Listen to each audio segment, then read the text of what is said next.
Bonjour à tous.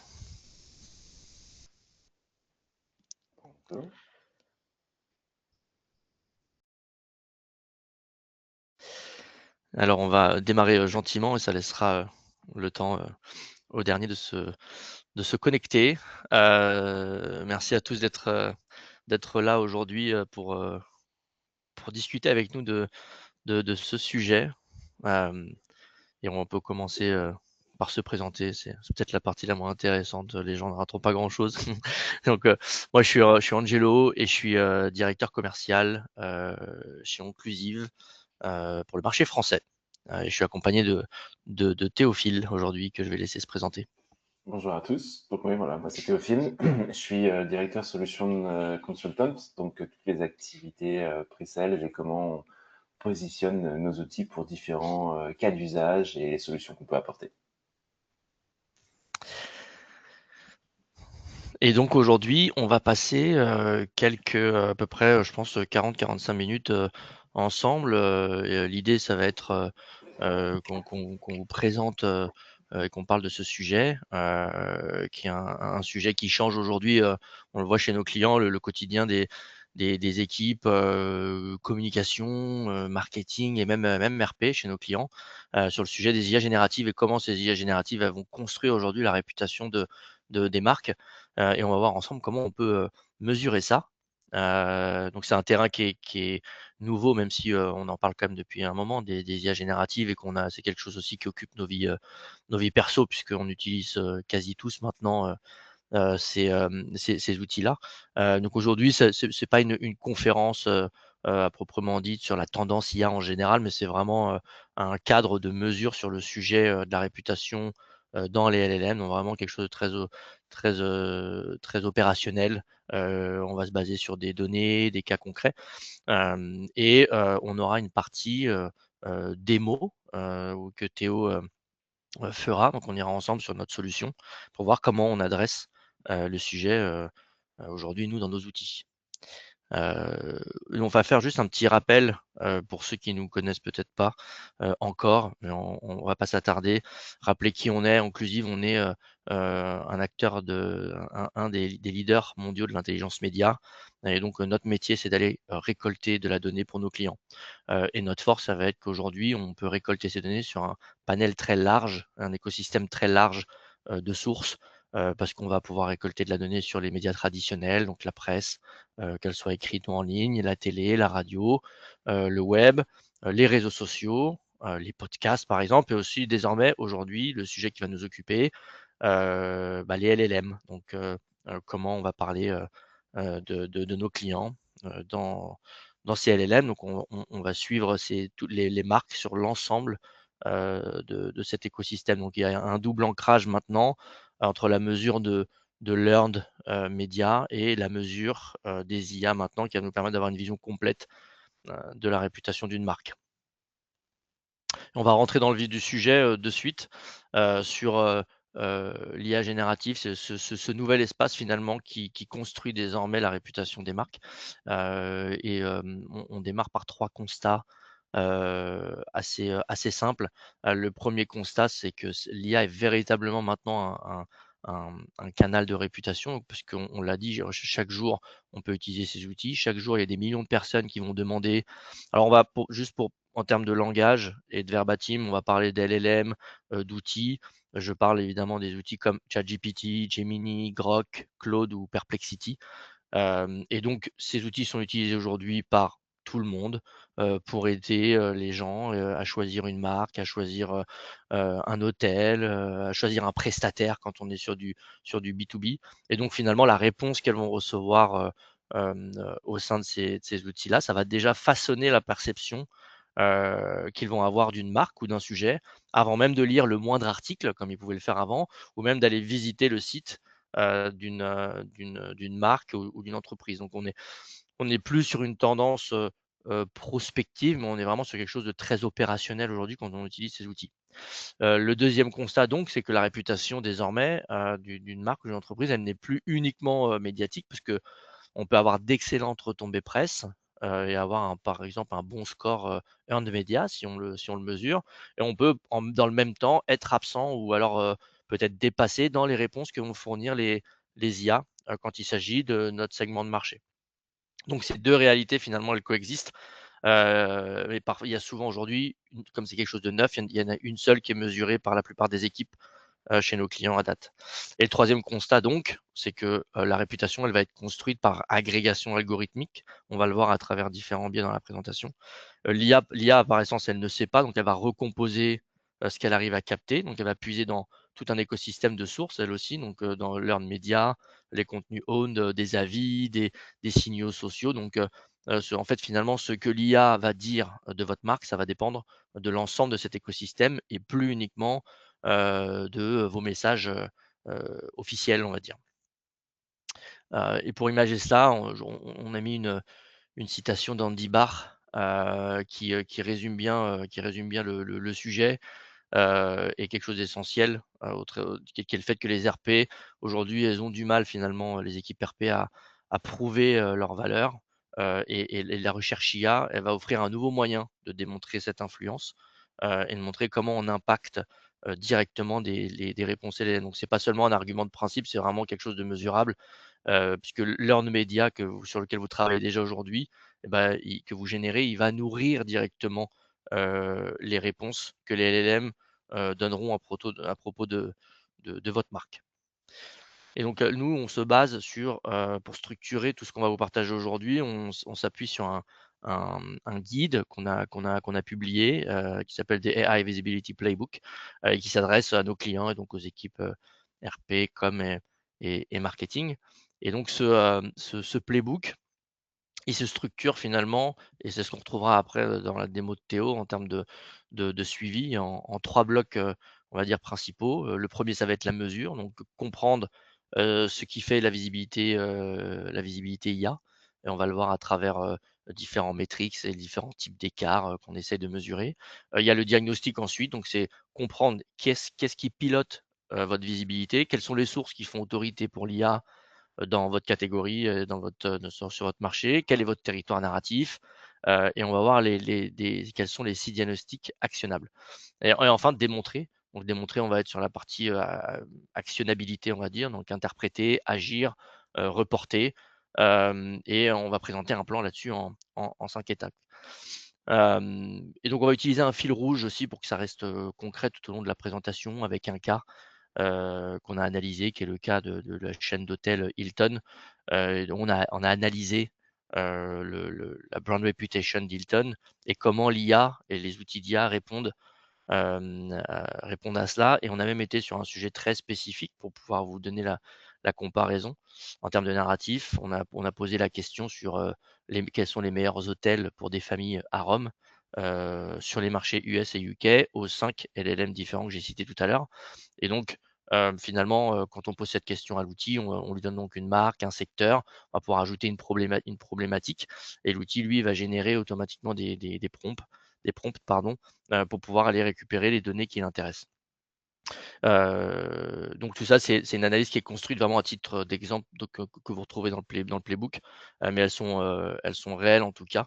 Ça, c'est les vraies statistiques qu'on a pu y récupérer, qui vont illustrer nos propos. Et on a choisi Hilton parce que c'est une marque, qui est internationale, mondialement connue, donc c'est intéressant de cerner un peu ces problématiques-là sur de la recherche internationale. Et donc on va vous montrer à travers ce cas comment, une marque, qui peut être forte globalement, et ben, sur un sujet très spécifique là des hôtels à Rome, comment on peut avoir des angles morts, finalement, qui peuvent être critiques sur certains segments, très précis. Du coup, la question de fond finalement de toute la présentation, ça pourrait être, en tout cas la question de démarrage, c'est, que faire si notre marque, est absente des réponses que fournissent les LLM? Donc, on ne doit pas être absent des médias, pas absent des réseaux sociaux, mais on peut être absent, de la réponse que, les LLM vont générer, quand vous ou votre client ou un concurrent pose une question sur son secteur. Donc il y a 3 chiffres, qui sont intéressants pour planter ce décor-là. Hem Et c'est que 60 des recherches Google vont se terminer sans clic désormais. Donc c'est-à-dire que, les c c il suffit, les internautes obtiennent leur réponse directement dans la page. Donc la question pour nous, c'est en fait, si, heu, si c'est plus sur notre site, que quelqu'un qui s'intéresse à un marque, il trouve sa réponse, où va-t-il aller la trouver? Ensuite, la deuxième stat, c'est qu'il y a 47 des consommateurs qui ont déjà utilisé une IA pour aider à prendre une décision d'achat. Donc c'est quasi un consommateur sur 2, ce qui fait que, bah, dans votre audience, aujourd'hui, bah, la moitié a déjà demandé à une IA de les conseiller. Hem et enfin, la plus frappante, c'est que 80 des marques, qui figurent, dans le top 10 des marques les plus influentes dans les médias, et ben elles sont recommandées 80 du temps par les LLM. Il y a une corrélation finalement entre l'influence médiatique et la visibilité IA qui est réelle et qui est actionnable, ce qui est plutôt une bonne nouvelle. Et donc ce dernier chiffre, il est particulièrement parlant pour nous parce qu'il y a une corrélation entre ce que vous faites en earned media et ce que l'IA, va dire de vous. Donc c'est pas automatique, ça se construit, ça se mesure, ça se pilote, mais ça veut dire que les efforts qui sont fournis déjà aujourd'hui dans les stratégies, vont pouvoir payer, quand il s'agit de s'intéresser aux réponses des IA. Hem Nous, on a pu constater, 3 changements, structurels, dans le fait qu'aujourd'hui on ait ces IA qui fournissent, des réponses sur des entités. Le premier changement, c'est que, l'IA, elle va résumer, la réputation avant même que l'audience, finalement vous atteigne. C'est-à-dire le narratif, il est déjà formé. Avant même que vous ayez, la visite de quelqu'un sur votre site ou autre, avant même la lecture de votre contenu et même avant l'engagement avec votre campagne, quelqu'un a pu se faire déjà, a pu avoir une perception de votre marque. Le deuxième changement, c'est que l'IA, elle va recommander, heu elle va aussi classer, vos concurrents. Donc si vos concurrents, ils apparaissent plus souvent ou plus favorablement, bah, ça va aussi façonner la perception avant même qu'ils puissent comparer, des produits, ou autres. Donc en fait, finalement, avant même que le match n'ait commencé, bah, on peut déjà être quasi déclaré comme perdant ou mal placé. Et le 3e changement, c'est que l'IA, elle cite aussi des sources hors de vos canaux, owned, on va dire. Donc là, il va y avoir tout un écosystème aussi. On rentrera en détail ensuite, mais leurs médias, les avis, des sites tiers, des classements, et cetera. Donc là, il va falloir, savoir lesquels font autorité dans votre catégorie, pour vraiment, réussir à les influencer et à être présent, comme vous le souhaitez. Donc finalement, le message là-dedans, c'est que ce soit le SEO, l'earned media et le social, ça ne garantit plus, votre présence, dans les réponses IA. Et il y a nouvelle ère des GEO qui s'est ouverte et qui va évidemment ne pas venir remplacer tout ça, mais qui va venir plutôt le compléter. Et donc on va maintenant s'intéresser aux différents blocs, qu'on a vus tout à l'heure, avec, et on va commencer par le premier qui était mesuré. Là, en fait, l'idée, c'est de savoir où on en est, et comment, avant même d'essayer d'améliorer notre visibilité IA, il faut déjà démarrer, on va dire, par un audit, et il y a des métriques spécifiques pour ça. Et c'est ce qu'on voit ici sur cette slide.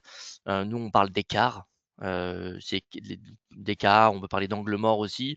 Donc c'est 4 raisons pour lesquelles, votre marque n'est potentiellement pas là où vous voudriez qu'elle soit, ou alors elle pourrait être dans les réponses que fournissent les IA. Le premier écart, c'est l'écart de présence. C'est assez binaire ici, c'est est-ce que votre marque, elle apparaît ou non? Voilà, quand quelqu'un pose une question sur mon secteur, est-ce que ma marque apparaît ou non? Donc s'il n'y a aucune mention, aucune recommandation, dans les moments où l'IA vont façonner des décisions, bah, ça veut dire que là, vraiment, vous n'existez pas, à ce moment-là pour toutes ces personnes qui posent des questions. Ensuite, il y a l'écart narratif. L'écart narratif, c'est votre marque, elle apparaît, mais peut-être avec un discours qui ne vous convient pas, un discours qui peut être obsolète ou un discours qui peut être, parfois inexact. L'IA va s'appuyer sur des sources que vous ne contrôlez pas, et donc parfois le résultat ne va pas refléter votre positionnement, actuel. Peut-être qu'elle s'appuie sur des sources qui sont datées. Ensuite, il y a l'écart de position. Donc là, vous apparaissez toujours, mais vos concurrents sont mieux classés, c'est aussi simple que ça. Donc finalement, la visibilité seule ne va pas suffire. Il suffira pas juste d'être présent, mais il va être intéressant de savoir où on se situe par rapport, aux autres. Ça va compter autant dans la perception que vont avoir les utilisateurs des LLM pour votre marque. Et enfin, il y a l'écart de source et les sources qui font autorité pour les LLM, si celles qui font autorité, en tout cas, je dis toujours dans votre catégorie, mais donc vous avez compris, dans votre marché, dans votre segment, bah, si elles ne vous citent pas ou si elles citent vos concurrents à votre place, c'est ce qu'on appelle un écart de source. Donc ça veut dire il va falloir déployer une stratégie pour être plus présent au sein même de ces sources. Et donc, finalement, même si vous avez une bonne performance, encore une fois en earned media, social ou SEO, ça, on l'a dit, ça garantit pas une présence et ces 4 écarts-là, ils peuvent quand même exister indépendamment, des autres résultats que vous avez par ailleurs. Hem, donc ça, c'est intéressant à garder en tête. C'est pour ça que même si on est OK et on a des bons metrics, d'un point de vue, par exemple, social ou SEO, on peut quand même avoir des angles morts côté, réponse des LLM. Et donc pour mesurer ça, pour mesurer ces écarts, on a, 5 types d'indicateurs, qu'on retrouve dans notre playbook qui sont, des métriques très propres au GEO qui vont être, on va parfois retrouver des similitudes avec ce qu'on peut avoir sur le social ou le SEO, mais la façon là de les comptabiliser, ça va être propre au GEO.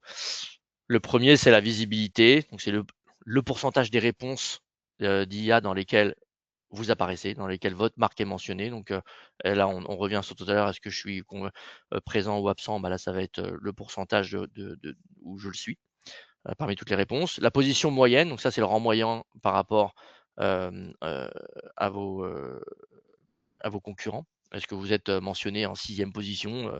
Votre position moyenne, forcément, va pas être bonne. Il y aura la part de voix aussi. Ce score, il est basé à la fois sur la visibilité, mais aussi sur le rang. Donc, c'est finalement la densité de mentions pondérée par votre position. Donc, c'est un peu la capacité à influencer finalement la perception de l'utilisateur. Ensuite, il y a le choix du LLM. Le choix du LLM, ça va être à quelle fréquence l'IA vous choisit en premier dans les requêtes de comparaison directe. Et ça, c'est une métrique très, enfin, de recommandation qui est très active et qui est très influente. Et enfin, il y a la réputation qui va être finalement un score de sentiment comme on peut avoir sur des outils de social ou autres. Euh, c'est un sentiment pondéré qui est tiré des réponses IA. Donc, est-ce que une fois qu'on est bien présent, est-ce que l'IA parle bien de nous? Est-ce que il y a une forte visibilité? Ou est-ce que parfois une forte visibilité peut toutefois masquer un problème narratif sous-jacent? Donc voilà, ces 5 indicateurs ensemble, ils vont donner une vision complète que vous pourrez suivre dans le temps et que vous pourrez, sur lequel vous pourrez travailler, et puis vous pourrez aussi reporter à votre leadership. Et donc tout à l'heure, je vous ai dit qu'on s'intéresserait au cas Hilton. Là, on peut voir, très concrètement ce que ça peut donner. Donc vous voyez un score global, puis le fameux score sur le sujet, des hôtels qui sont, sympas pour des familles, à Rome, donc très spécifique. Donc, on peut voir que, on n'a pas ici sur Hilton un problème de marque, parce que quand on reste sur le score global, tous les indicateurs sont au vert, on a 85 de visibilité, on a une bonne part de voile, une position correcte, on est plutôt bien choisi, par les LLM et cetera. Et pour autant, dès qu'on bascule sur le sujet famille à Rome, on voit que c'est, bien moins bien, c'est bien moins, impactant et on a sans doute un problème là sur ce segment précis de territoire narratif. C'est-à-dire on n'a pas adressé, ce territoire narratif et donc on ne permet pas à LLM de nous retrouver quand, quelqu'un cherche, ce type d'hôtel. Donc l'insight, clé qu'on peut en ressortir, c'est que, même si une marque va performer globalement, elle peut perdre du terrain sur un segment. Et donc garder la visibilité globale en termes de réputation, bah, ça va masquer cet angle mort. C'est pour ça que, heu, sans cette analyse-là, bah, les équipes Hilton, elles vont pas aller détecter nécessairement que sur le topic, famille à Rome, elles perdent, la bataille de la réputation. Donc c'est pour ça que la mesure par topic, désormais, elle est indispensable, et il ne faut pas rester sur une mesure de réputation, heu, globale.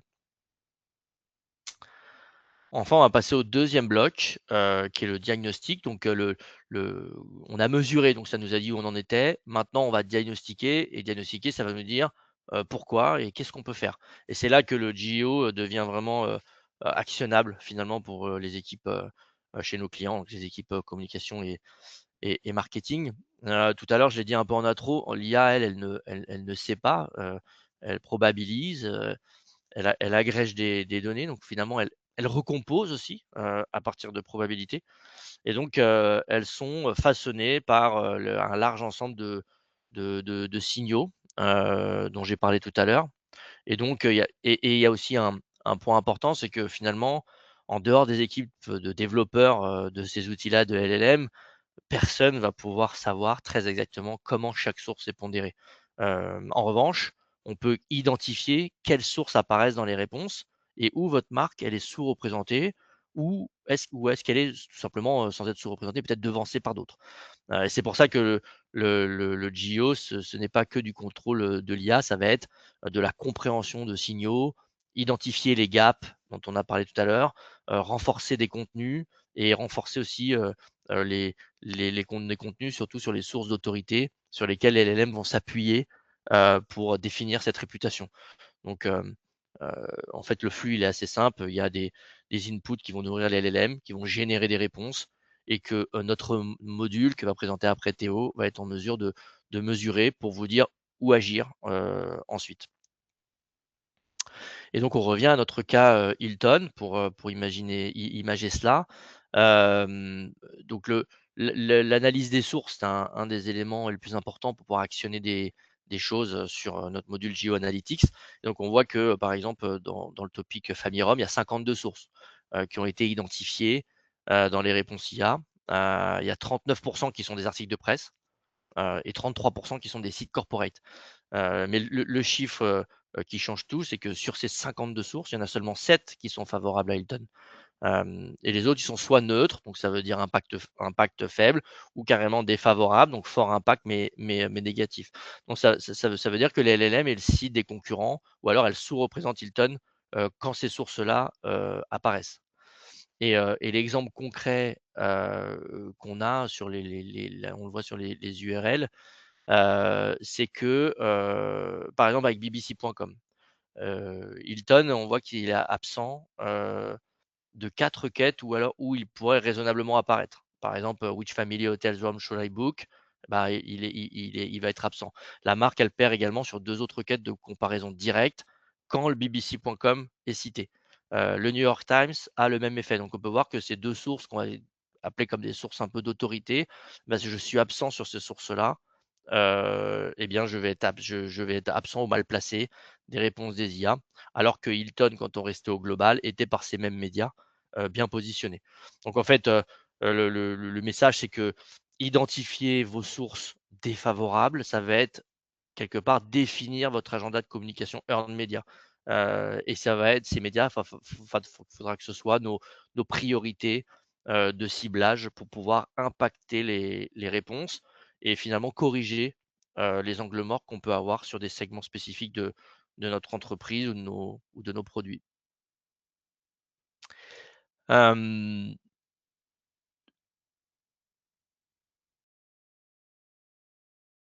le deuxième diagnostic qu'on peut voir sur le territoire narratif, et donc c'est ce que l'IA, associe finalement, spontanément à votre marque avec le nuage de mots que vous pouvez voir sur la slide.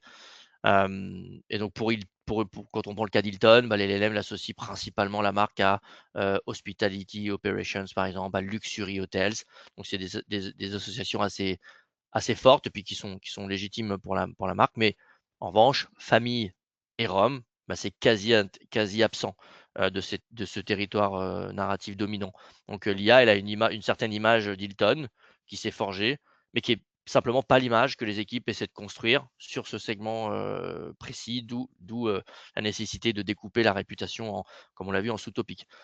Et si on voit d'ailleurs qui est-ce qui bat Hilton, sur ce même, topic, on va retrouver, l'hôtel Griffo, hôtel Artemide. Donc c'est des hôtels boutiques très locaux. C'est pas des chaînes globales, donc on n'est pas sur le set concurrentiel habituel d'Hilton. On est sur une dynamique complètement, différente que seule une analyse comme ça, GIO, et des réponses LLM peut révéler, de façon simple et automatisée. Et donc, pour les équipes communication, le territoire narratif, c'est un brief contenu. Il vous dit exactement sur quel sujet, orienter vos prochaines retombées.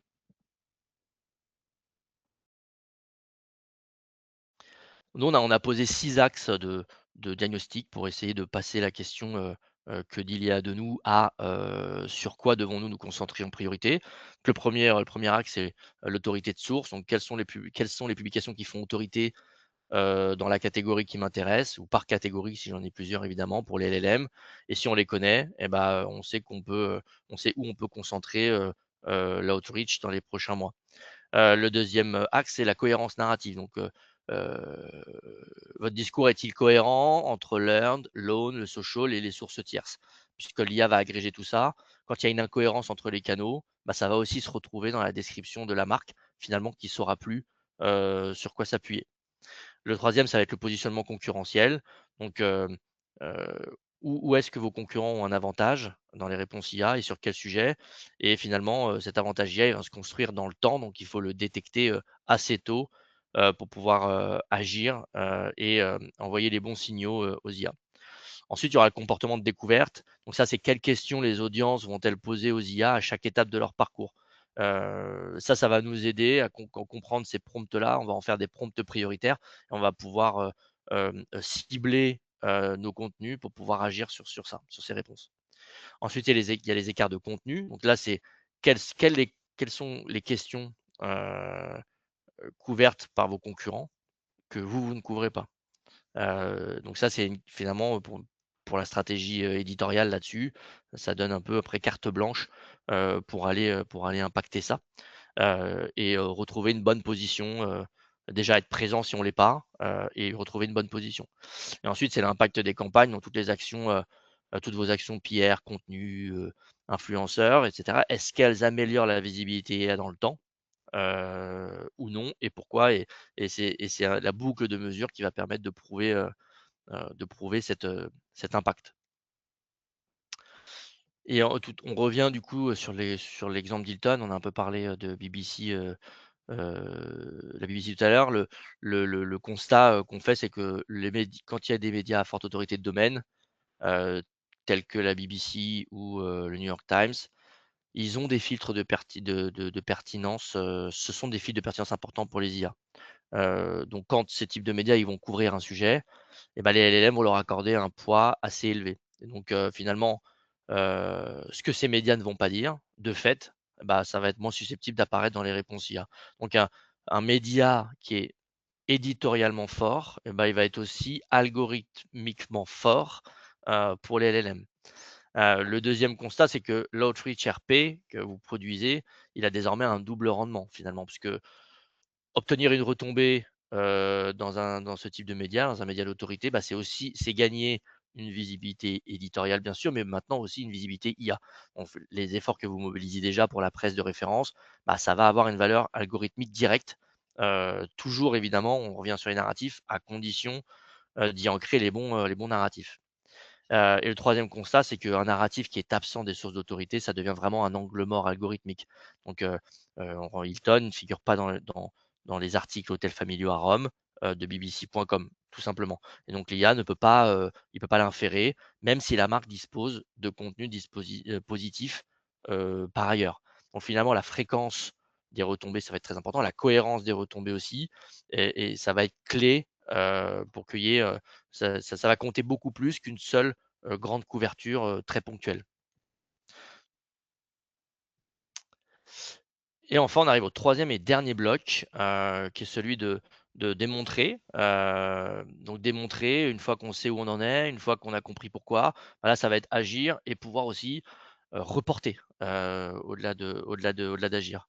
Et donc là, c'est là où le GIO, ça va sortir du registre, analytique pour entrer vraiment dans le registre stratégique et politique d'entreprise, et pour aller prouver l'impact au leadership, à nos responsables, à nos N+1 et etc.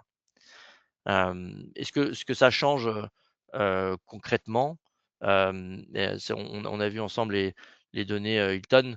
La vraie question, c'est, voilà, qu'est-ce qu'on fait avec ça? Et donc, on a, 6 points, qui ne sont c'est pas des recommandations théoriques, c'est vraiment des chantiers concrets, que les données qu'on peut nous récolter aujourd'hui auprès de notre outil JO, vont ouvrir pour une équipe, RP et communication. Donc, hem, le premier élément, ça va être cibler les sources qui font autorité. On l'a vu dans les tout avec la BBC et New York Times qui pèsent, lourd dans les réponses IA. Heu et bah, c'est pas un problème de notoriété, on l'a vu, c'est un problème de ciblage éditorial. Donc pour votre marque, l'exercice est exactement le même. C'est d'identifier quels outlets font autorité pour l'IA sur votre catégorie, sur vos différentes catégories et venir y ancrer, les bons narratifs. Donc finalement, c'est votre outreach classique, mais avec un critère, de priorisation, supplémentaire. Ensuite, identifier et combler, bah, ces écarts narratifs. Donc, l'IA a décrit Hilton tout à l'heure comme une marque de luxury, de luxe et hospitality operation, mais elle ignore complètement le segment familial homme. Donc c'est pas que les équipes Hilton, elles ont construit, c'est ce que les sources disponibles ont imposé. Donc si votre marque, elle apparaît dans les réponses IA avec un discours qui va être, je sais pas, obsolète ou incomplet, bah, le diagnostic GEO, il va vous dire exactement d'où ça vient. Le gap de source, le gap de contenu et une incohérence entre les différents canaux. Ensuite, traquer la réputation concurrente dans l'IA. Donc l'avantage, IA d'un concurrent, c'est ce que comme on l'a vu, ça se construit pas du jour au lendemain, ça se construit par accumulation de signaux cohérents dans le temps. Donc, il faut le détecter tôt pour pouvoir agir avant même qu'il soit, trop consolidé. C'est tout le monde faisait déjà de la veille concurrentielle, que sur tout type de médias. On le voyait notamment sur le social listening. Là, c'est une veille concurrentielle d'un nouveau type, pas que sur pas que qu'est-ce que les réseaux sociaux, les journalistes disent de vos concurrents, mais sur finalement, qu'est-ce que les algorithmes retiennent, de ce que ces autres canaux disent. Ensuite, utiliser le sentiment comme preuve, pour le leadership. Donc, c'est peut-être la le un des éléments les plus puissants des 6, c'est que, là, Hilton a un score de réputation, IA de +56 avec des points forts sur équipement famille et localisation. Hem et c'est finalement ces scores-là, ils tombent pas du ciel, ils reflètent exactement les messages que, les équipes RP ont travaillé à ancrer dans les médias et donc, un module comme celui-là, d'analyse JO, ça donne enfin la preuve que, votre earned media, il a un impact qui est mesurable sur la façon dont l'IA décrit votre marque et donc sur la perception que les personnes vont avoir, de votre marque et ça, c'est un argument, assez nouveau et c'est assez fort pour le reporting, au leadership. Enfin, ce qui est important, ça va être d'intégrer le JO, dans le monitoring, et le reporting. Donc, pouvoir traquer avant, pendant et après une campagne, avoir un jump beat régulier de retombées dans les outlets clés, ça va améliorer la visibilité IA beaucoup plus efficacement qu'une seule couverture massive. Donc c'est exactement ce que le playbook d'ailleurs documente sur le cas d'Hilton, puisqu'on a un LLM choice à 22 sur le topic famille. C'est un chiffre qui est mesurable et que du coup on va pouvoir, améliorer, et qu'on va pouvoir tracer. Et enfin, il y a surveiller les 4 dimensions de la réputation corporate. Donc, nous on a divisé ça en 4 sous-parties qui est, la brand image, l'employer brand, la notion d'ESG et enfin le leadership. Et ce qui est important, c'est que, et ce que dit notre playbook là-dessus, c'est que quand il y a un signal qui est en baisse, dans l'IA sur l'une de ces dimensions, eh bien, ça préfigure souvent quand même d'un changement de ton dans les médias traditionnels. C'est un système d'alerte, précoce, donc c'est pour ça que, il faut l'anticiper et réagir en amont. Donc on a aussi posé 5 étapes, qui pour nous sont les étapes les plus importantes quand on veut se lancer, dans une stratégie, JO. C'est un plan de travail concret, finalement pour passer de est-ce qu'on sait, que l'IA existe à est-ce qu'on pilote notre visibilité IA? Le premier, c'est de faire un audit. C'est vraiment le démarrage et d'établir une vraie baseline, de tester, votre marque sur un set de prompts prioritaires par marque, par catégorie, par produit, sur les concurrents. Sur les 5 LLM si possible, mais sur moins aussi, pour démarrer. Donc ça, finalement, ce premier audit, il va répondre à 3 questions assez simples. C'est: «Est-ce que j'apparais? Comment je suis décrit? Et où est-ce que je me situe par rapport aux concurrents?» Et donc, c'est vrai que sans cette baseline, bah, derrière, ça va être difficile de mesurer les progrès et l'amélioration. Donc en fait, concrètement, je vous conseille de choisir 10 à 15 prompts très représentatifs de votre catégorie par sujet, les lancer sur ChatGPT, Gemini, Grok, Claude ou Perplexity, noter ce qui apparaît, à quelle position, avec quel mot, et ça va être le point de départ. Ensuite, l'étape 2, ça va être d'identifier les sources clés. Donc, quelle publication, quel domaine, quel format d'IA cite-t-elle dans votre catégorie. Donc, c'est pas une liste à constituer une fois pour toutes, hein, c'est un agenda finalement vivant. Les sources qui font autorité pour LLM aujourd'hui, bah, ça va être vos priorités de ciblage pour la prochaine vague de relations presse ou de campagne, et pour pouvoir utiliser les sources qui sont déjà puissantes pour les IA. La troisième étape, ça va être de se benchmarker par rapport à ses concurrents. Donc, la visibilité, elle est évidemment toujours relative, mais un score de 58% de visibilité, ça ne signifie rien en dehors d'un contexte concurrentiel. Et analyser les 5 métriques en regard de vos concurrents directs, bah, ça vous dit non seulement où vous êtes, mais ça vous dit aussi ce que vous avez à gagner, sur quel sujet, sur quel segment vos concurrents ont construit une avance que vous pourriez vouloir combler. Et la quatrième étape, ça va être de renforcer le narratif. Donc, on l'a vu, earn, own, social, third party. Donc, il y a une cohérence des messages sur tous les canaux qui est important à avoir pour fournir un signal aux IA. Mais c'est pas une nouveauté, ça, pour les équipes de communication. C'est un travail de fond qu'elles font depuis toujours. Donc, ce que révèle le GEO, c'est que ce travail, il a désormais un impact direct et il est mesurable. Et ensuite, il y a aussi la fréquence, avoir un jump beat régulier de retombées pour pouvoir avoir un pic de couverture, pas uniquement ponctuel et qui serait sans suite. Et enfin, le reporter avec vos dashboards et vos métriques existants. Donc, c'est vraiment l'étape qui va transformer le GEO d'un exercice analytique vraiment en outil de pilotage.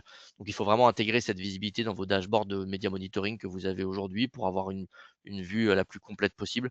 Donc, à vos rapports de campagne, à vos bilans trimestriels que vous pouvez pousser au leadership. Donc, c'est vraiment traquer avant et après chaque campagne.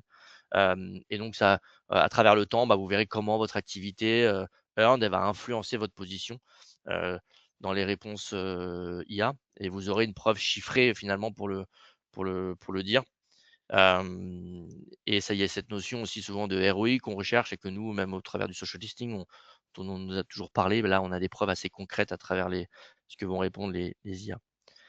Donc il y a ces 5 étapes, c'est évidemment, ça nécessite pas de tout reconstruire, hein, puisque comme on l'a dit, le GEO vient rien remplacer, ça vient surtout compléter et apporter une nouvelle couche finalement de mesures. Ici, c'était pour retenir 7 points, vraiment sans trop paraphraser. Déjà ce qu'on a dit, on le répète, l'IA, c'est déjà un canal de réputation. C'est déjà le cas, pas demain, c'est aujourd'hui. Vos audiences, elles reçoivent déjà des réponses sur vous. Une bonne performance médiatique, ça ne garantit pas une bonne visibilité IA. La visibilité, elle se mesure avec les 5 métriques dont on a parlé, qui sont des métriques propres, distincts du SEO ou autres. L'earned media reste le levier RP le plus influent, puisqu'il y a 39% des sources dans les réponses IA qui sont des articles de presse. Les sources d'autorité éditoriale sont aussi des sources d'autorité IA, on l'a vu avec le Kaiton, la BBC, le New York Times. La cohérence du narratif qui est très importante pour envoyer les bons signaux sur l'ensemble des canaux qui vont être utilisés par l'IA. Et la GEO, ça complète vos outils actuels. Et donc là, on va venir sur quelque chose d'assez concret. Comme le dit le titre, l'IA est déjà en train de former une opinion sur votre marque. Et j'ai mis en rappel ici les 3 blocs dont on a parlé, et c'est exactement ce que notre module GEO Analytics va venir permettre de piloter. Donc c'est pas un nouveau dashboard, c'est pas un nouvel outil pour nous, c'est surtout un nouveau module. Il est disponible dans l'ensemble de nos outils. Donc, nos clients aujourd'hui qui disposent déjà d'une veille presse ou de veille social pourraient avoir accès à ce module pour venir ajouter une analyse en plus. Et donc, il y a une phrase assez simple ce qui résume tout, c'est si on veut piloter, il faut pouvoir le mesurer. Et c'est ce qu'on va faire avec ce module-là, qui va vous permettre de traquer la visibilité sur les 5 LLM dont on a parlé, et d'identifier les sources qui vont façonner les réponses dans votre catégorie, benchmarker vos concurrents et pouvoir reporter ça à votre leadership à travers des données actionnables. Et donc je pense que, on va pouvoir passer, après la visualisation de cette slide que je vais pas avoir besoin de paraphraser, je vais pouvoir donner la main à Théo qui va vous faire une démo, de l'outil et qui va mettre un peu tout ça en images et en live. Super, merci Angelo. Je vais prendre la main sur le partage et présenter mon écran.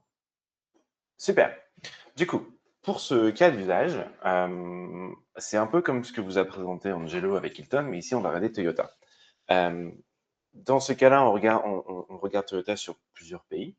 Et comme ce que vous a présenté Angelo tout à l'heure, en fait, on a différents piliers pour essayer de comprendre ce qui se passe autour de votre marque dans les LLM, les différents LLM qu'on regarde.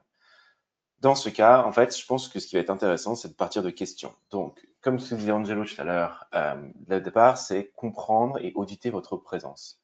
Donc, c'est ce qu'on fait avec cette section identité, où en fait, on va vous donner d'abord quels sont un peu les 3 bullet points autour de votre marque. Donc là, Toyota, c'est une entreprise qui produit des voitures qui sont sur lesquelles on peut compter, qui durent sur le long terme et qu'on peut revendre avec un bon prix. Qui sont leaders dans la section hybride, mais que côté véhicule électrique, ça a été plutôt une adoption lente. Mais c'est quelque chose sur lequel ils sont en train de travailler pour augmenter ça et améliorer ça. Ensuite, on regarde la réputation, l'identité sur 4 piliers. Donc d'abord l'image de marque, comprendre comment est-ce qu'elle est perçue, quels sont les éléments clés. Là, ça va être intéressant côté communication, c'est de voir est-ce que ces piliers ici sont bien ceux sur lesquels vous vous alignez, est-ce qu'on retrouve bien vos valeurs et votre stratégie. On a la partie marque employeur. Les salariés ont de plus en plus de voix via les sites d'avis. Il y a aussi des enquêtes qui peuvent être faites par des publications. Donc, ça va être important de pouvoir regarder ça et surveiller cette partie-là. La partie RSE, encore une fois, qui va être importante. Il fait de plus en plus chaud.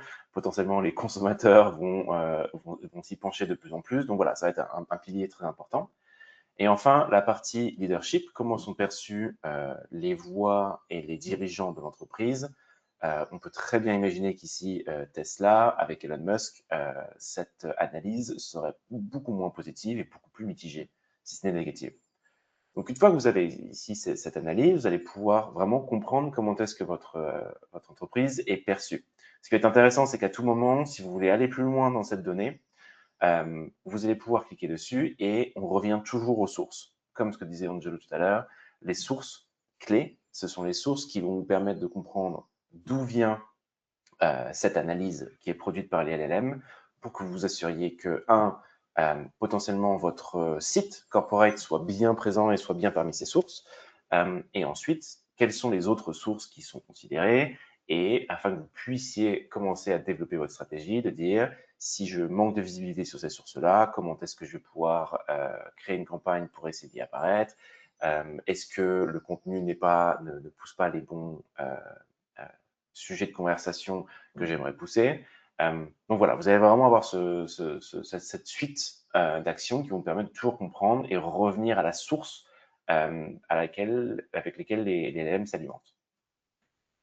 Ce qui va être aussi intéressant, c'est dans cette compréhension de votre positionnement, c'est comprendre quels sont ce qu'on appelle le territoire de marque, donc quelles sont les associations faites avec votre marque.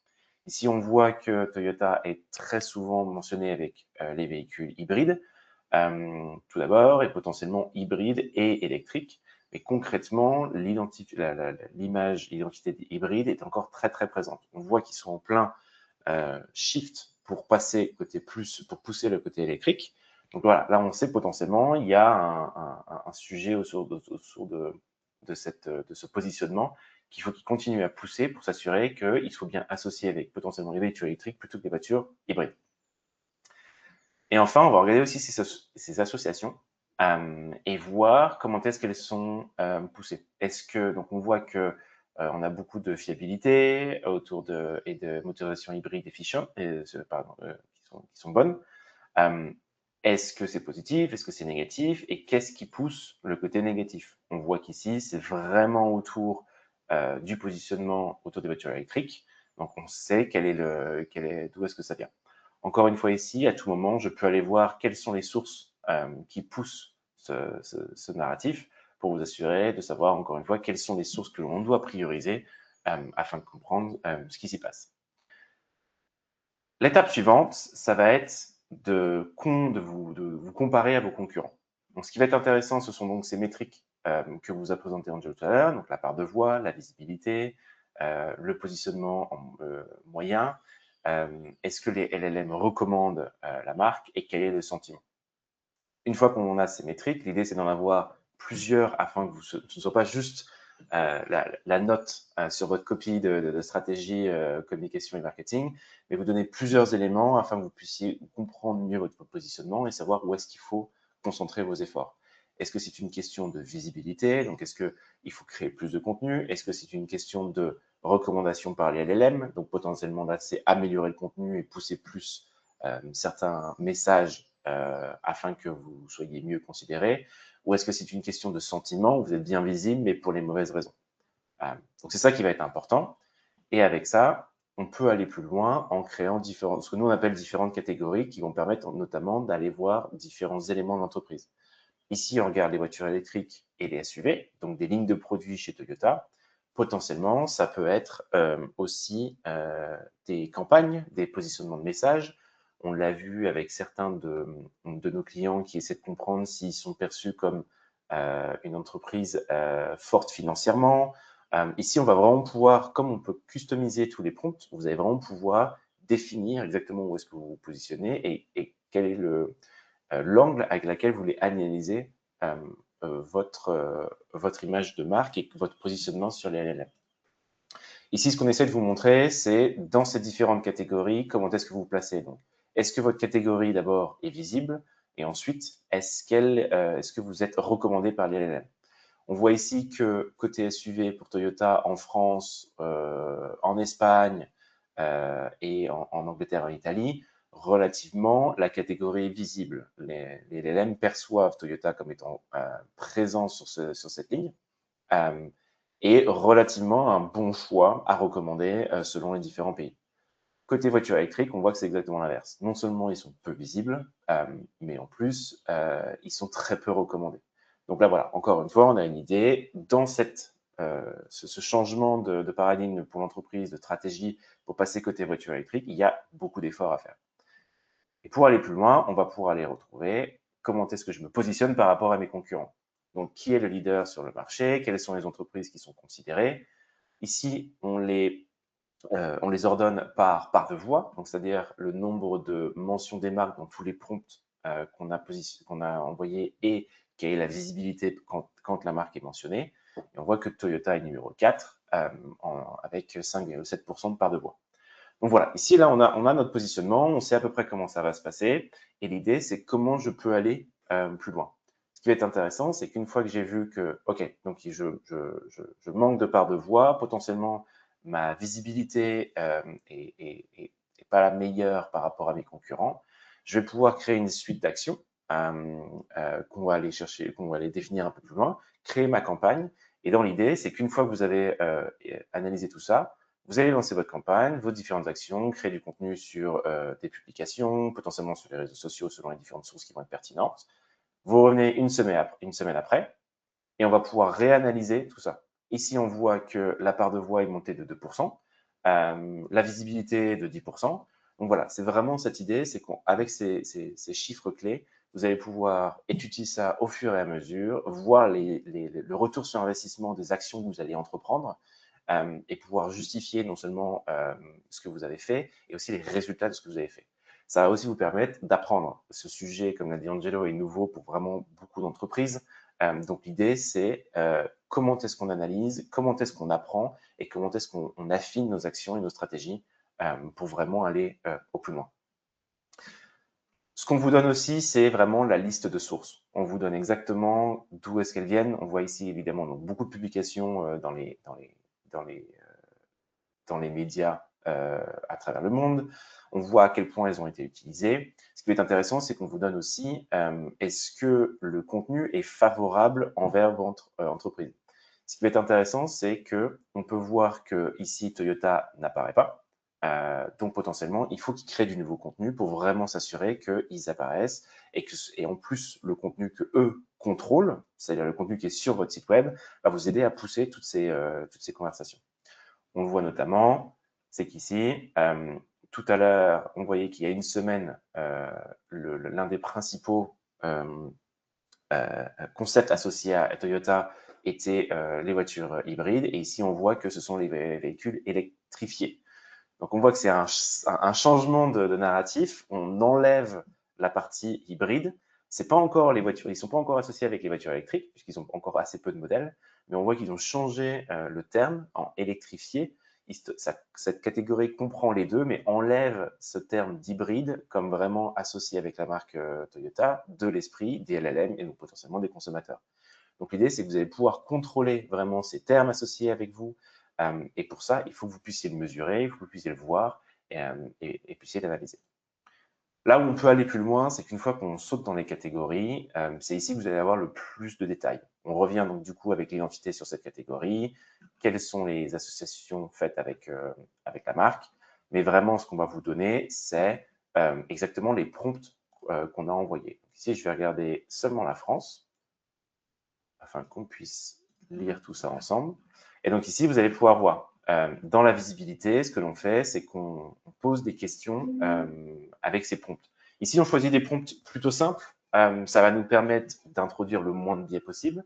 Et vous allez voir que les prompts sont assez similaires. Avoir des prompts avec différentes variantes va nous permettre de vraiment pouvoir analyser le plus au plus large ce qui s'y passe. Il n'y a pas de prompts les plus recherchés, puisque chacun va formuler ça de manière un peu différente. Donc l'idée, c'est d'avoir ces prompts plutôt simples, avec des différentes versions qui vont nous permettre de vraiment comprendre et vraiment à LLM de pouvoir analyser tout ça.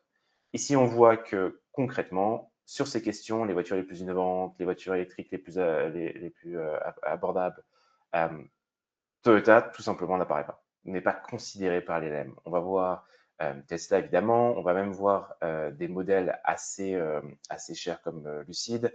On va retrouver les créateurs, les concepteurs chinois et Renault, mais Toyota n'apparaît tout simplement pas. Idem avec nos prompts de compétitifs, où là, en fait, on va choisir Toyota ou Renault, lequel est la meilleure.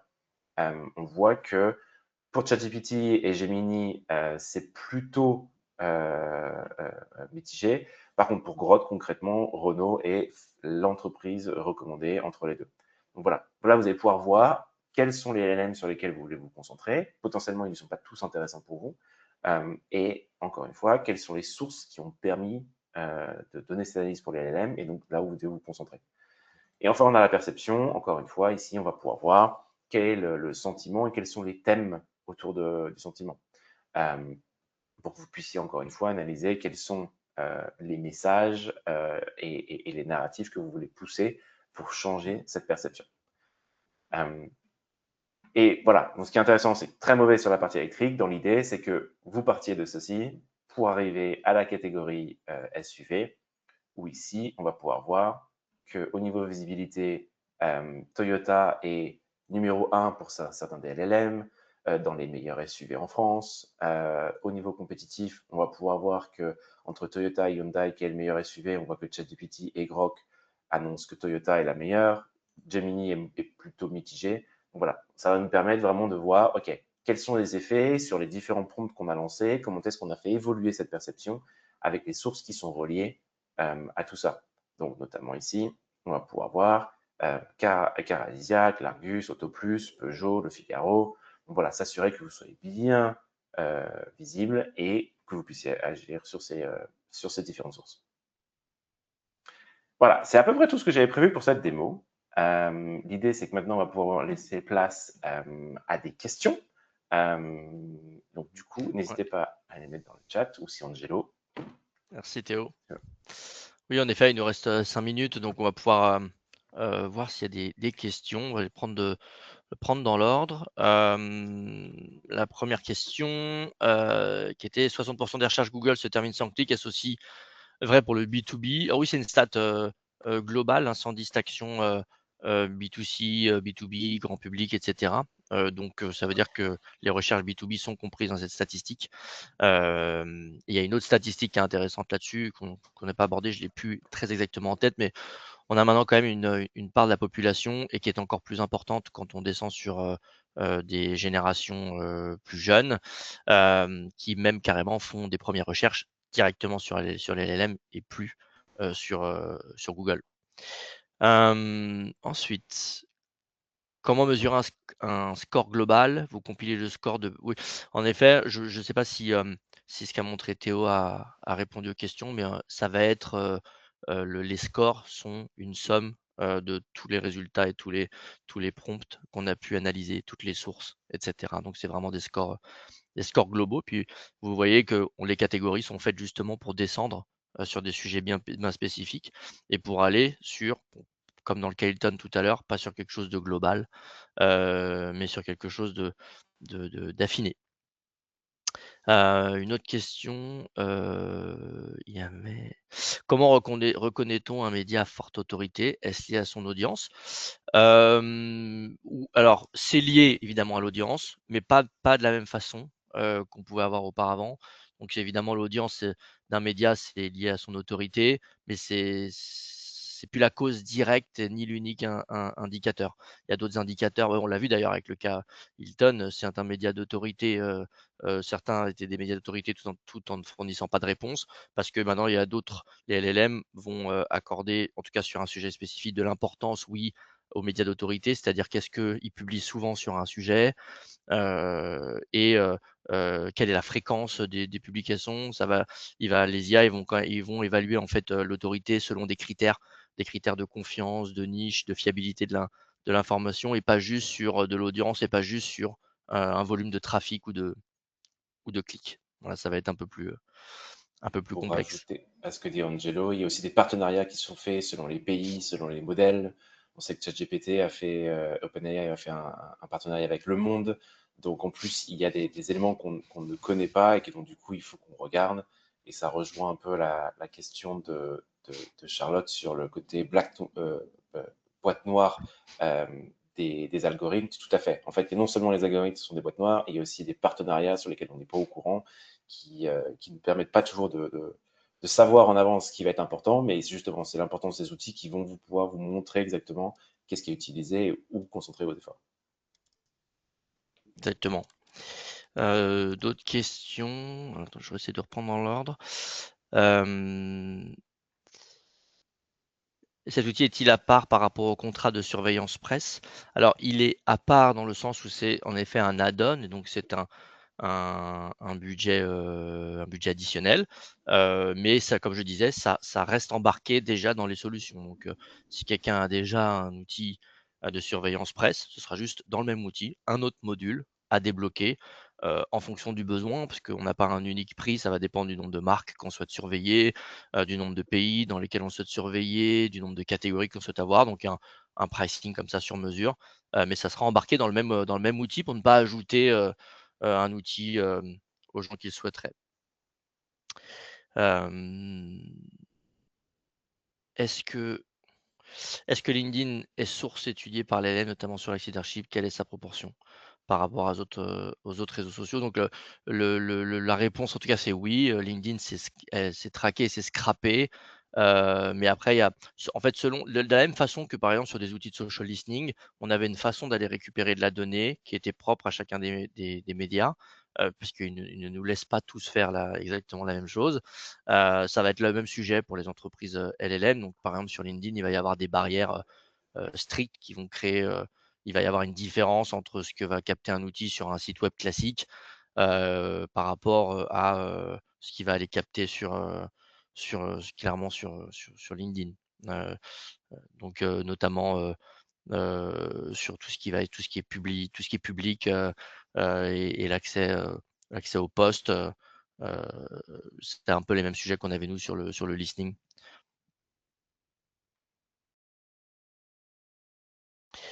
Et pour rajouter à Grosso ça, pendant modo, qu'Angelo je cherche redescends.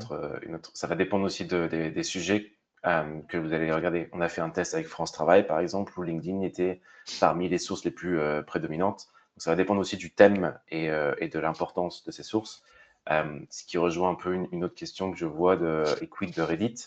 Alors, oui, Reddit est une source très importante qui a permis d'alimenter les modèles de LLM. En fait, ce qui se passe ici, c'est que les LLM regardent dans leurs archives, où effectivement il y a Reddit, mais regardent aussi, ils vont chercher des contenus plus récents. Le problème, et ce qui a été un peu changé au niveau de la pondération, d'après ce qu'on a compris, c'est que Reddit, ça ouvre la porte à beaucoup de contenus, beaucoup d'opinions, peu vérifiés, qui peuvent être du coup faux. Et les LLM ont vraiment peur de ces hallucinations, d'où le fait qu'ils poussent les publications presse, parce qu'il y a, c'est plus fort, c'est plus visible, et potentiellement c'est plus, on peut plus leur faire confiance. Donc effectivement, Reddit sert à suivre, à alimenter les modèles des LLM, mais finalement des sources assez peu citées parce que ça manque, on manque de confiance là-dedans, d'après ce qu'on a pu observer. Oui, et Reddit est intéressant pour les marques, en tout cas, parce que c'est là où il peut y avoir des groupes de discussion très niches, sur, même au sein d'un segment de produit, sur un usage très particulier. Donc ça reste intéressant, même s'il faut en effet le pondérer. Comment intégrer la dimension de la zone géographique dans les résultats? Je crois que Théo a montré quelque chose là-dessus. Alors si c'est par pays, bah, de toute façon, on a la possibilité de découper euh, par pays et de choisir de ne s'intéresser dans nos résultats qu'à un pays où on avait la matrice où on pouvait voir le positionnement selon les pays. Après, si on parle de zone géographique au sein euh, d'un même pays, là, l'idée, ça va être dans les prompts, bah, d'aller s'intéresser et d'affiner la recherche sur je sais pas, des régions, etc. Et là, les LLM, partout, elles vont pouvoir capter qu'une information provient ou mentionne une région particulière, bah, ça permettra de faire un focus dessus. Est-ce que les plateformes d'avis, Trustpilot, Google ont un fort impact? Elles ont un impact, oui. On en vient aussi, comme au sujet de Reddit, ça reste des avis. Mais en tout cas, ce qui est sûr, c'est que les avis ont cette notion de récence, puisque ça va venir faire montrer le mot-clé au LLM. Donc oui, ça va avoir un impact sur les réponses des LLM. Recevrons-nous la présentation du webinaire? Oui, la réponse est oui. Ah non, il y en avait encore en dessous. Est-ce que la connaissance du fonctionnement des algorithmes va progresser? On va devoir fonctionner en boîte noire empirique. Nous, on essaye de fonctionner via les indicateurs, comme on a dit, et parce que c'est vrai qu'aujourd'hui, on commence à comprendre qu'est-ce qui influence comment. Après, est-ce qu'on aura à un moment l'équation algorithmique précise? Je ne sais pas.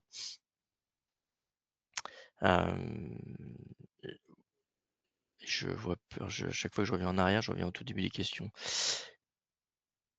Géographie, connaissance des fonctions. Les plateformes d'avis, Reddit. Non, ça a l'air OK.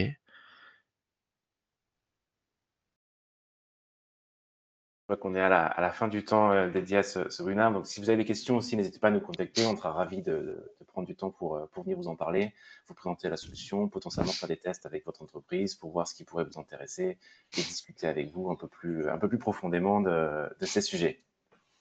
Ouais, n'hésitez pas. Et comme je le disais, vous allez recevoir la présentation. Merci à tous et à Merci à toutes tous. et à bientôt.